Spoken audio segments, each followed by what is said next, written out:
Hello and welcome to the Cassandra Mack channel. Today I want to share 4 biblical principles that you can incorporate into your routine right now to improve your mental health. I'm Cassandra Mack, founder of strategiesforempoweredliving.com and CassandраMackMinistries.com. Please remember to like and share the video. Let's help get this channel to 100,000. So, mental health is priceless. Mental health includes our emotional, psychological, our social well-being, and our mental health. It affects how we think, how we feel, how we behave, how we handle stress on the job, stress in our personal lives, how we relate and communicate with others, and the choices we make. Mental health is important at every stage of life, from childhood to adolescence to adulthood to senior and older adulthood. And over the course of our lives, we're going to experience challenges. We're going to go through things that will test the limits of our sanity, that will test our faith, that will test our tenacity. And when we have good mental habits in place to help keep the mind clear, to help keep us emotionally resilient, to help us maintain clarity of thinking, then we are better able to move through the world handling the stressors that come at us. We are better able to relate to other people with clarity, respecting our boundaries, and we are better able to make choices that serve us well.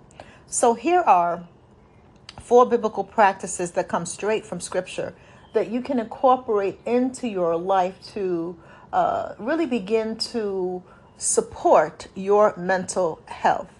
Number 1 comes from Psalm 19, verse 1. And it says, "The heavens declare the glory of God, the skies proclaim the work of his hands." So the first biblical principle is really just appreciating nature.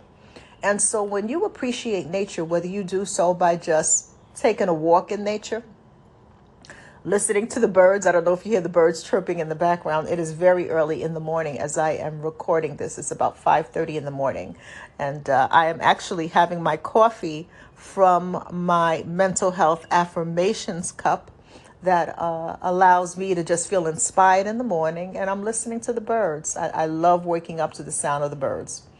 So by appreciating nature, that is one way to build your mental health. You know, when we take long walks, when we take mindful walks, we release endorphins as physical exercise. So our body releases endorphins.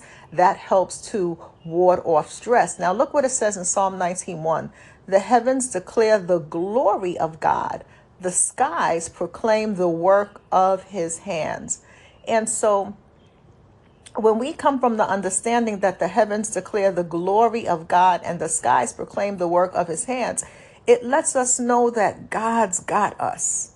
It lets us know that if God can keep the stars in the sky, can keep the sun rising every day, can keep the earth rotating on its axis, then surely he can handle our human problems, right? So the heavens declare the glory of God. So the heavens within this context represent the stars, represent the sun, the moon, the outer atmosphere. The skies represent the immediate atmosphere, what we can see, the clouds, the blue skies.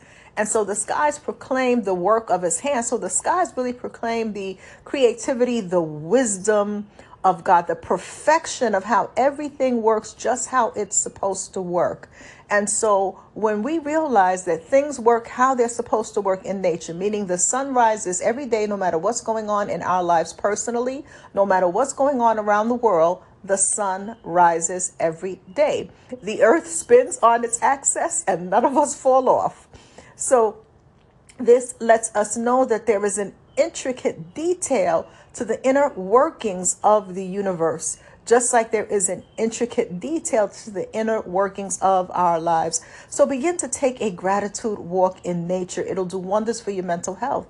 And begin to appreciate flowers, whatever you see in nature. You know, I live in the city, and so I see pigeons, and sometimes I got to learn to appreciate the pigeons. So whatever it is that you see in nature, really begin to take that in, have a mindful walk, think about your goals, or think about nothing, or meditate on a particular scripture that resonates with you and brings you peace. And so really make it a practice to appreciate the creative nature of God, to appreciate nature and take a gratitude walk in nature, just being grateful for God's creations and glory.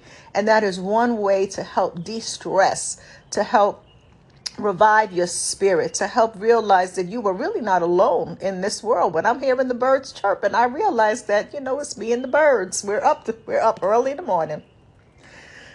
So the second scripture that is very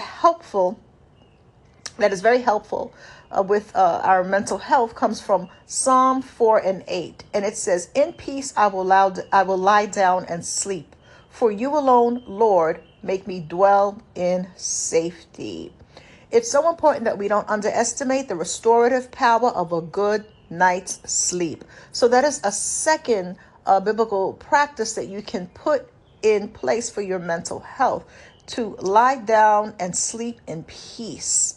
And so one of the ways, and this is something my grandmother taught me when I was a little girl, well, a teenager, that she would always talk about. And she would say, when you go to bed, baby, leave your problems at the end of the day. And what she meant by that was to rest in the knowledge that whatever I'm dealing with a good night's sleep, I'm going to have a clearer thought process in the morning. And it's interesting how the scriptures tell us that joy comes in the morning, like weeping endures for a night, but joy comes in the morning. And many people believe that scripture to mean the next day you're going to be like happy and you're going to be excited. No. Joy comes in the morning. And so the morning within the context of that scripture is not a calendar day, but it means that joy comes with a brand new perspective, right? Have you ever said to yourself, it's a new day around here? Oh, it's a new day. So when you're saying, oh, it's a new day around here, you're not talking about like it's a new day, Tuesday, Wednesday, Thursday. You're talking about a new perspective, a new attitude. And so joy really does come in the morning. Now, it may not be tomorrow morning or the morning after that, but there is going to come a day where you are going to get a renewed perspective, a breakthrough or a revelation. And that's the restorative power of a good night's sleep. It allows the body to rest. It allows the brain to rest. It allows the mind to rest. And whatever you're dealing with, it'll be there the next day. But the difference will be you will have a different perspective of how to tackle it, or it might not be there the next day. Who knows? But the restorative power of a good night's sleep allows the body to rest, allows the mind to rest from overthinking, overanalyzing, and ruminating on the problem. And then you wake up with a fresh perspective, or you wake up with strengthened endurance to be able to get through what it is you're going through. So don't underestimate the restorative power of a good night's sleep. Psalm 4:8, "In peace I will lie down." There's nothing I can do about my problem. Sometimes you just got to tell yourself that, like, right in this moment, it is what it is. So if in this moment, all I have is $10 and I need $50 and it's 10 o'clock at night, I can't turn my 10 into 50 in this moment. Nothing I can do. Let me get a good night's sleep. And then with the restorative power of sleep, I can figure out a way to get closer to the $50 I need, whether I call somebody on the phone, whether I come across something that shows me how to turn this $10 into $50. But in this moment, what I need is rest so that I can think clearly the next day. The third powerful scripture that helps us with respect to mental health is Romans 12:2. Romans 12:2. Romans 12, verse 2. And it says, "And be not conformed to this world, but be ye transformed by the renewing of your mind, that you may prove what is good and acceptable and the perfect will of God." And so the way that we change our life is by changing our mind, our mindset. It says, be transformed by the renewing of our mind. So the way that we change our life happens from the inside out, not the outside in. Think about when you have a goal in your mind. but the goal hasn't happened, but you know that you're going to accomplish this goal within a particular time frame, whether it's 30 days, 6 months, or 5 years. So already you are starting to be transformed because you've set the goal. You've renewed your mind to focus on the thing that you desire. And you are going to organize your activities, your task, and your time around the thing that you are trying to achieve. But it came to you as an idea first that you put in your mind as a goal that you wanted to achieve. And that's how the work of transformation, or the process, I should say, of transformation began. You were transformed by the renewing of your mind.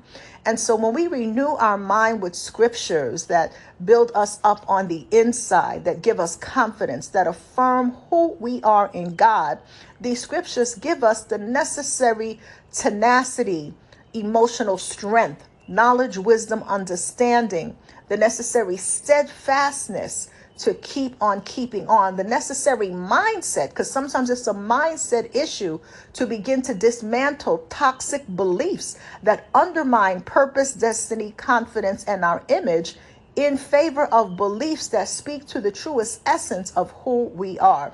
And that comes by renewing the mind. As we're reading scripture and we are meditating on the scripture, we are confessing the scripture, and we are coming into agreement. Yeah, I am fearfully and wonderfully made. I need to start acting like I know that. Wait a minute. The scriptures say that I'm made in the image and likeness of God. Not only am I made in God's image spiritually, but there are aspects about me that are like God. God is creative. I am a creative being.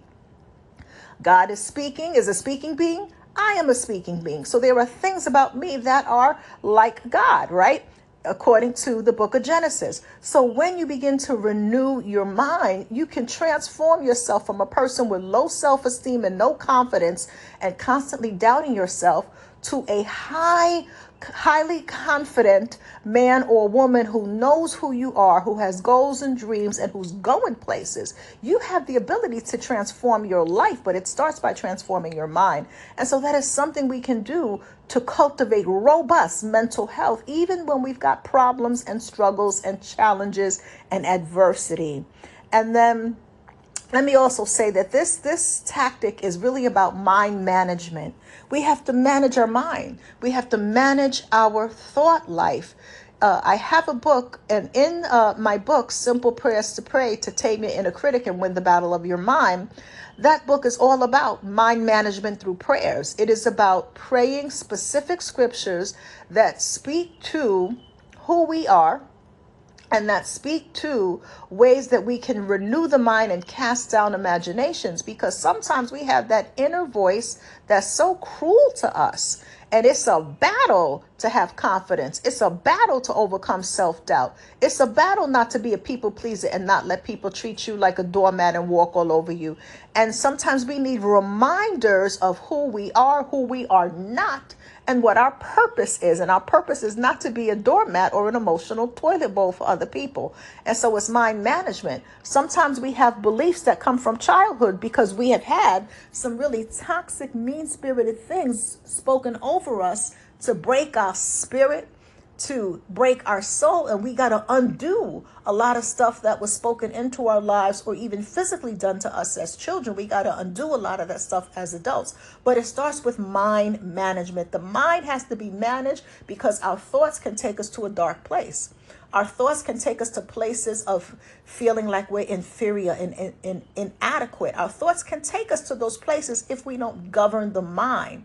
And you have the capacity to govern the mind. If you didn't, Romans 12:2 would not say, be transformed by the renewing of your mind. So the fact that the scripture says that means that every human being has the innate ability to manage their mind. Whether we choose to do so, that's a different story. We may choose not to. We may let the negative, dark, toxic voices ring louder than the voice of God. We may allow that to happen, right? But it doesn't mean we don't have the capacity to know, wait a minute, this doesn't serve me well in terms of my highest good.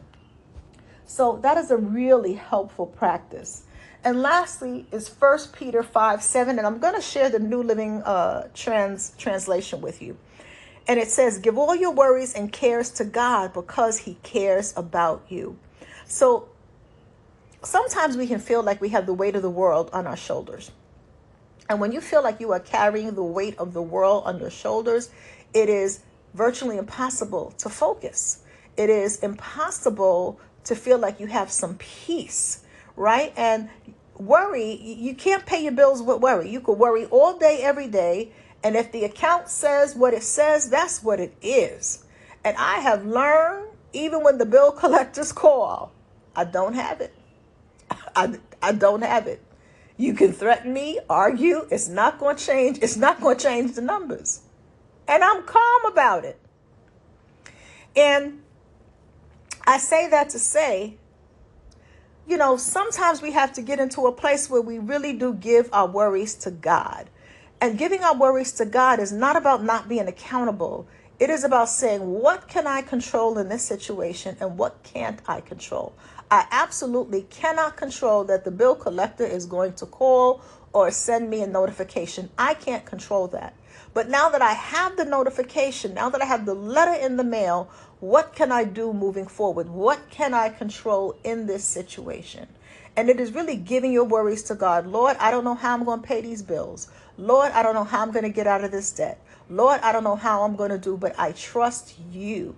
And fully putting your trust in God. And when we fully put our trust in God, there's a scripture that says, trust in the Lord with all of your heart. Lean not to your own understanding. Acknowledge him in all of your ways and he will direct your path. And so when we trust in the Lord with all of our heart, that does not mean that we are not accountable. It doesn't mean we just give in to laziness. It doesn't mean we are immobilized. What it means is while we are going about our daily lives, doing the things that we need to do and that we desire to do, we are living with the awareness that God is with us, God is for us, and God is directing us. So this still means that you need to do the tangible things we need to do. So it might mean calling the credit card companies. I'm just going to use that as an example and seeing what you can negotiate. It may be looking over your finances. It may be you got to get a second job. It's going to look different for each person. So there are the tangible things we have to do because we are human beings living in a physical body in a physical world that comes with physical bills and tangible problems. But spiritually, when we give our worries and our cares to God, we are entering into a partnership. And we are saying, I trust you to give me the necessary knowledge, wisdom, and understanding that I need to be able to handle this situation. You are going to direct me to the right resource. You are going to direct me to the right person. You are going to direct me to the right agency. You are going to direct my thoughts in a way where my mind can calm down and I can think clearly and I can problem solve. But it's coming from God's wisdom, knowledge, and understanding. So a lot of people think that that means that, we don't play a part in it. No, it's a partnership. It is a partnership, right? God's taking care of things in the spirit, but we're taking care of things physically.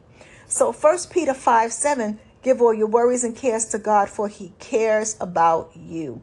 So those are 4 really helpful things. And the Bible is replete with scriptures that speak to managing the mind, that speak to mental health, that speak to our peace, that speak to our joy, that speak to wholeness and well-being in the soul. And so I couldn't even scratch the surface, but I wanted to share at least 4 with you that you can start putting into practice as part of your mental health regimen.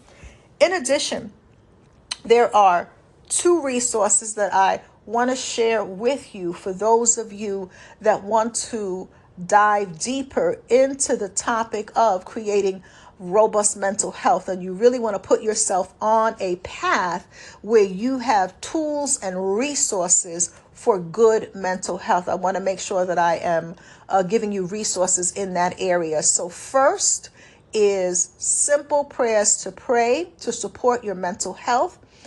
In this book, there are Bible-based prayers for PTSD, stress management, anxiety, depression, and even when you're in a toxic workplace. And each prayer is about a minute in length. Prayers don't necessarily have to be long to be powerful.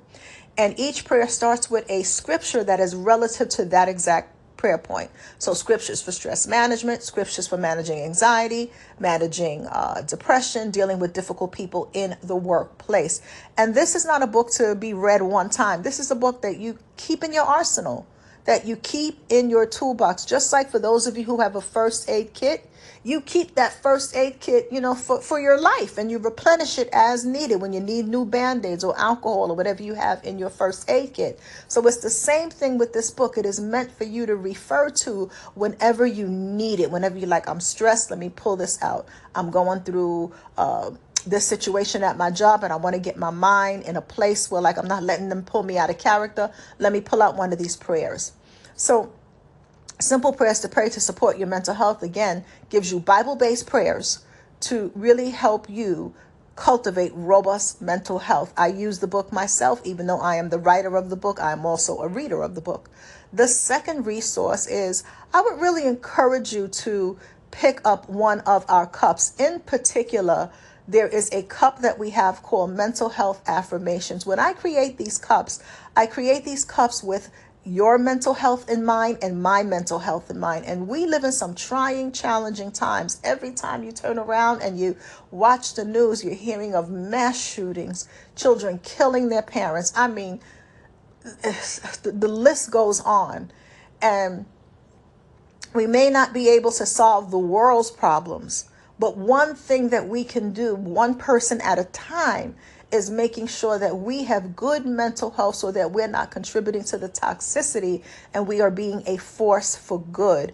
And so the mental health affirmations mugs are affirmations on the mug. So when you're in the morning drinking, your coffee or tea, whatever your beverages of choice, you are starting your day on a positive note, putting yourself in a frame of mind. When I drink out of these cups and I'm listening to the birds sitting by the window, and I'm sipping on my morning coffee and I'm reading the messages on the mug, it helps put me in a good frame of mind, because we all need positive reminders. So this is why I create these mugs, these t-shirts, these hoodies with our mental health in mind, because so many people don't have anyone to inspire us. And when you are drinking from something that has an inspiring message, when you are wearing something that has an inspiring message, it stays with you throughout the course of the day.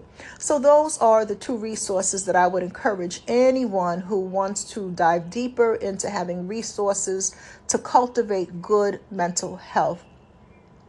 I would also encourage you to become a member of our channel. We have some exciting things going on in our membership community. We have a lot of fun. It's just a great community. We have some awesome things going on depending on the tier that you join. There's a tier where you get membership devotional ebooks. So each month you get a monthly devotional ebook where we focus on a specific scripture and we dive deeper into that scripture by way of the ebook. There's a level where you're getting the Church by Phone recordings. Church by Phone Live is always free and always open to the public, but a lot of times people want to listen to those messages over and over again to make sure that it sinks in, or they want to share those messages with other people by playing those messages. And so one of the ways that you can do that is by becoming a member of the Cassandra Mack YouTube channel. You gain access to the Church by Phone recordings, and you can play them in your house for the people in your house. As you're watching the video, whoever's in the house with you, they can hear the video. You can share it that way. So with that being said, have an amazing day. Take care of yourselves and each other. Be blessed, and remember to be a blessing. So I hope that you found these tips helpful. And I really want to hear from you in the comments, because so many people are struggling mentally. And, even sometimes I do, I'm a human being like everybody else. And it is difficult to constantly witness firsthand and hear all of the tragedy and the crime and the sadness in the world and not be affected. We're human beings with hearts and emotions. And so sometimes people just need to know that they're not alone. And so I would love for you to just kind of talk a little bit about what are you dealing with mentally, and what are some things that you were doing to just kind of protect your peace, to keep yourself as balanced as possible, because it'll be helpful to other people, because we're all doing the best we can. We're doing the best we can. That's all we could do, the best we can.